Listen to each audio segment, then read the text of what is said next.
La Carta de Santiago, capítulo 1.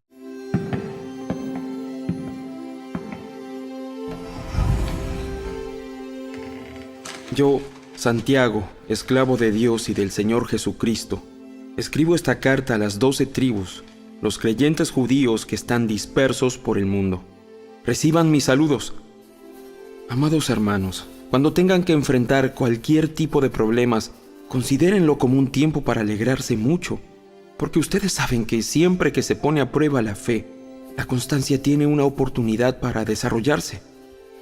Así que dejen que crezca, pues una vez que su constancia se haya desarrollado plenamente, serán perfectos y completos, y no les faltará nada.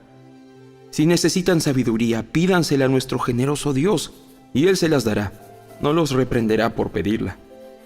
Cuando se la pidan, asegúrense de que su fe sea solamente en Dios, y no duden, porque una persona que duda tiene la lealtad dividida, y es tan inestable como una ola del mar que el viento arrastra y empuja de un lado a otro. Esas personas no deberían esperar nada del Señor.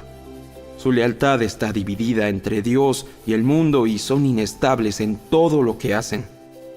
Los creyentes que son pobres pueden estar orgullosos porque Dios los ha honrado. Y los que son ricos deberían estar orgullosos de que Dios los ha humillado. Se marchitarán como una pequeña flor de campo. Cuando el sol calienta mucho y se seca el pasto, la flor pierde fuerza, cae y desaparece su belleza. De la misma manera se marchitarán los ricos junto con todos sus logros. Dios bendice a los que soportan con paciencia las pruebas y las tentaciones, porque después de superarlas, recibirán la corona de vida que Dios ha prometido a quienes lo aman. Cuando sean tentados, acuérdense de no decir, Dios me está tentando. Dios nunca es tentado a hacer el mal y jamás tienta a nadie. La tentación viene de nuestros propios deseos, los cuales nos seducen y nos arrastran. De esos deseos nacen los actos pecaminosos, y el pecado, cuando se deja crecer, da luz a la muerte. Así que no se dejen engañar, mis amados hermanos.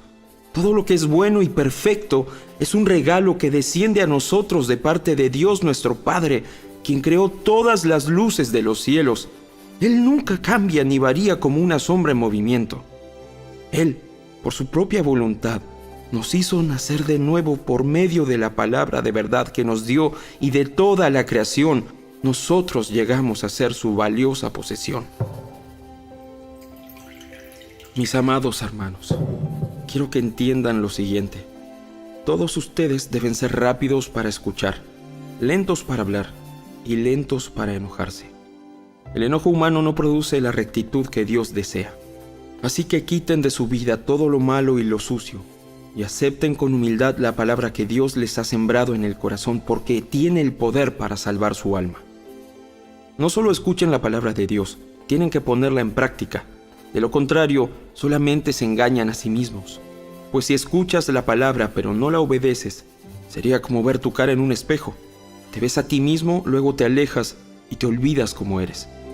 Pero si miras atentamente en la ley perfecta que te hace libre y la pones en práctica, y no olvidas lo que escuchaste, entonces Dios te bendecirá por tu obediencia. Si afirmas ser religioso pero no controlas tu lengua, te engañas a ti mismo, y tu religión no vale nada. La religión pura y verdadera a los ojos de Dios Padre consiste en ocuparse de los huérfanos y de las viudas en sus aflicciones, y no dejar que el mundo te corrompa.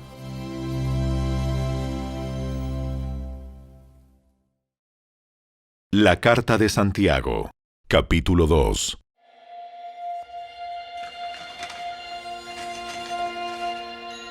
Mis amados hermanos, ¿cómo pueden afirmar que tienen fe en nuestro glorioso Señor Jesucristo si favorecen más a algunas personas que a otras? Por ejemplo, supongamos que alguien llega a su reunión vestido con ropa elegante y joyas costosas, y al mismo tiempo entra una persona pobre y con ropa sucia. Si ustedes le dan un trato preferencial a la persona rica y le dan un buen asiento, pero al pobre le dicen, tú puedes quedarte de pie allá o bien sentarte en el piso. ¿acaso esta discriminación no demuestra que sus juicios son guiados por malas intenciones? Escúchenme, amados hermanos, ¿no eligió Dios a los pobres de este mundo para que sean ricos en fe? ¿No son ellos los que heredarán el reino que Dios prometió a quienes lo aman? Pero ustedes desprecian a los pobres. ¿Acaso no son los ricos quienes los oprimen a ustedes y los arrastran a los tribunales? ¿Acaso no son ellos los que insultan a Jesucristo cuyo noble nombre ustedes llevan? Por supuesto, hacen bien cuando obedecen la ley suprema tal como aparece en las Escrituras: ama a tu prójimo como a ti mismo. Pero si favorecen más a algunas personas que a otras, cometen pecado. Son culpables de violar la ley. Pues el que obedece todas las leyes de Dios menos una es tan culpable como el que las desobedece todas. Porque el mismo Dios dijo: no cometas adulterio.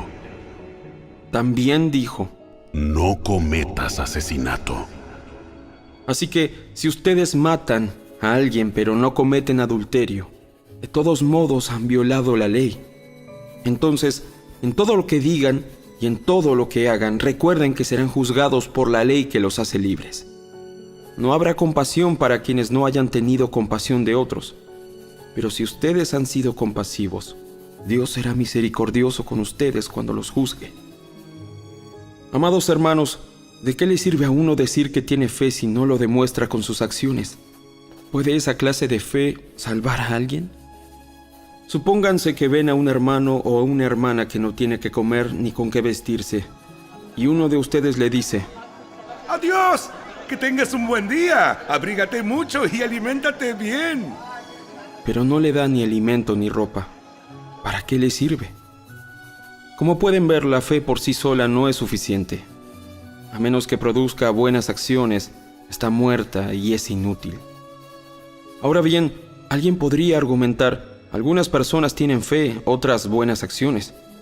Pero yo les digo, ¿cómo me mostrarás tu fe si no haces buenas acciones? Yo les mostraré mi fe con mis buenas acciones. Tú dices tener fe porque crees que hay un solo Dios. Bien hecho. Aún los demonios lo creen y tiemblan aterrorizados. ¡Qué tontería!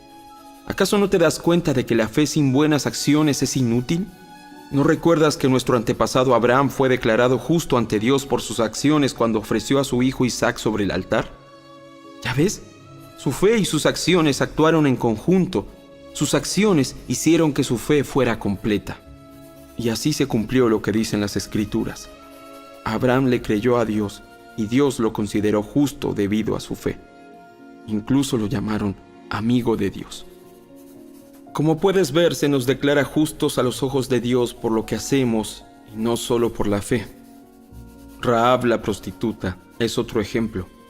Fue declarada justa ante Dios por sus acciones cuando ella escondió a los mensajeros y los ayudó a regresar sin riesgo alguno por otro camino.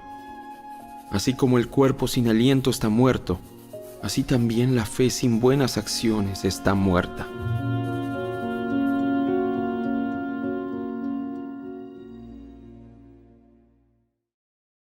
La Carta de Santiago, capítulo 3.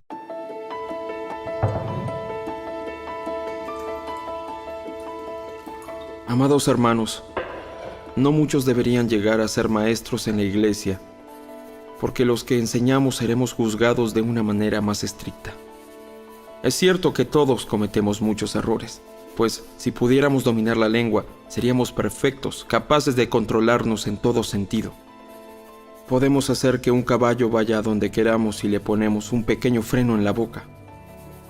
También un pequeño timón hace que un enorme barco gire a donde desee el capitán, por fuertes que sean los vientos. De la misma manera, la lengua es algo pequeño que pronuncia grandes discursos.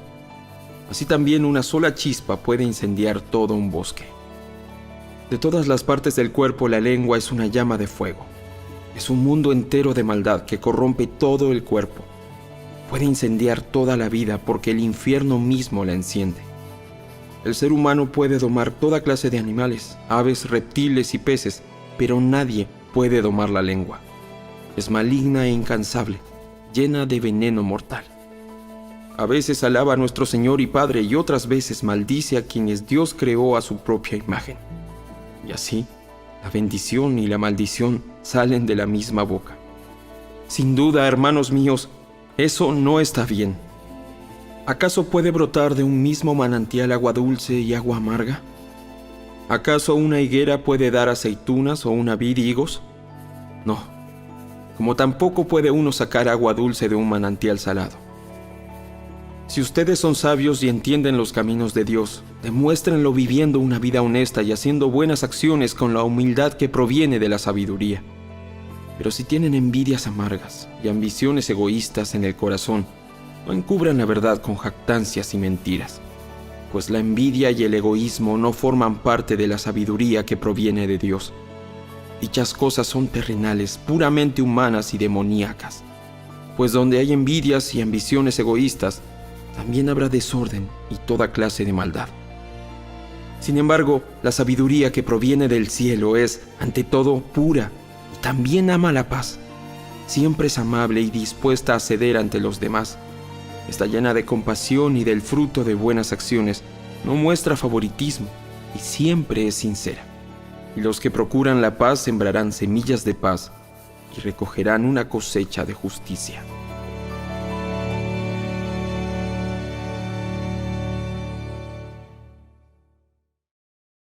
La carta de Santiago, capítulo 4.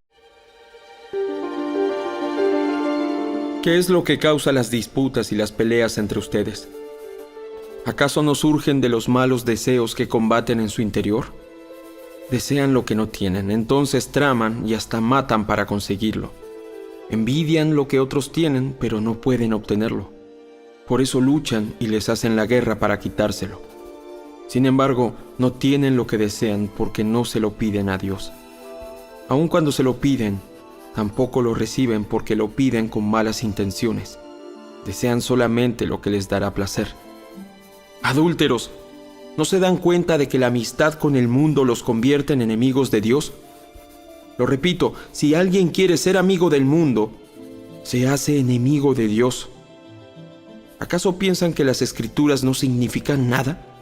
Ellas dicen que Dios desea fervientemente que el Espíritu que puso dentro de nosotros le sea fiel. Y Él da gracia con generosidad.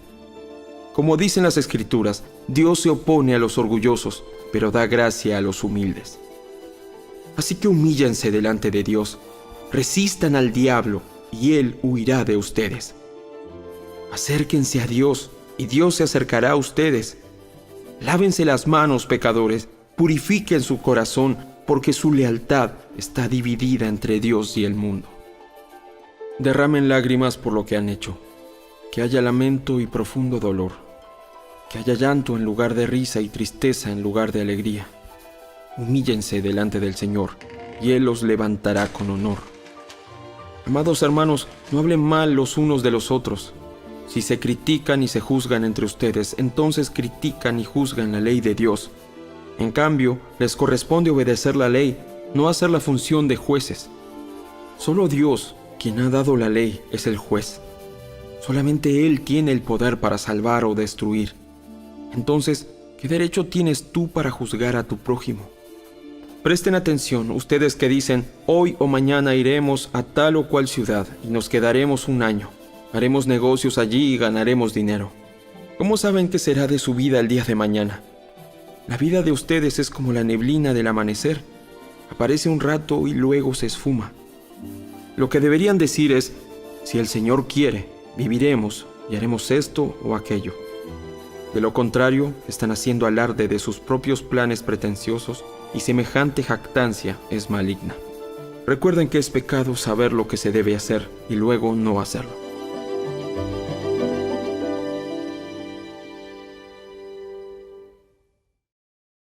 La carta de Santiago, capítulo 5. Presten atención ustedes los ricos.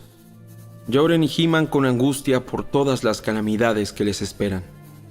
Su riqueza se está pudriendo y su ropa fina son trapos carcomidos por polillas. Su oro y plata se han corroído. Las mismas riquezas con las que contaban les consumirán la carne como lo hace el fuego. El tesoro corroído que han amontonado testificará contra ustedes el día del juicio. Así que escuchen, oigan las protestas de los obreros del campo a quienes estafaron con el salario. Los reclamos de quienes les cosechan sus campos han llegado a los oídos del Señor de los ejércitos celestiales. Sus años sobre la tierra los han pasado con lujos, satisfaciendo todos y cada uno de sus deseos.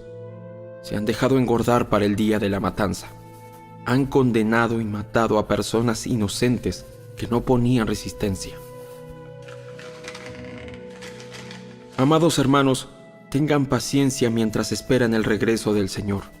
Piensen en los agricultores que con paciencia esperan las lluvias en el otoño y la primavera. Con ansias esperan a que maduren los preciosos cultivos. Ustedes también deben ser pacientes. Anímense porque la venida del Señor está cerca. Hermanos, no se quejen unos de otros o serán juzgados. Pues miren, el juez ya está en la puerta. Amados hermanos, tomen como ejemplo de paciencia durante el sufrimiento a los profetas que hablaron en nombre del Señor. Honramos en gran manera a quienes resisten con firmeza en tiempo de dolor. Por ejemplo, han oído hablar de Job, un hombre de gran perseverancia. Pueden ver cómo al final el Señor fue bueno con él, porque el Señor está lleno de ternura y misericordia. Pero sobre todo, hermanos míos, nunca juren por el cielo ni por la tierra ni por ninguna otra cosa. Simplemente digan sí o no, para que no pequen y sean condenados. ¿Alguno de ustedes está pasando por dificultades? Que ore. ¿Alguno está feliz? Que cante alabanzas. ¿Alguno está enfermo? Que llame a los ancianos de la iglesia para que vengan y oren por él y lo unjan con aceite en el nombre del Señor. Una oración ofrecida con fe sanará al enfermo y el Señor hará que se recupere, y si ha cometido pecados, será perdonado. Confiésense los pecados unos a otros y oren los unos por los otros para que sean sanados. La oración ferviente de una persona justa tiene mucho poder y da resultados maravillosos. Elías era tan humano como cualquiera de nosotros. Sin embargo, cuando oró con fervor para que no cayera lluvia, no llovió durante 3 años y medio. Más tarde, cuando volvió a orar, el cielo envió lluvia y la tierra comenzó a dar cosechas. Mis amados hermanos, si alguno de ustedes se aparta de la verdad y otro lo hace volver, pueden estar seguros de que quien haga volver al pecador de su mal camino, salvará a esa persona de la muerte y traerá como resultado el perdón de muchos pecados.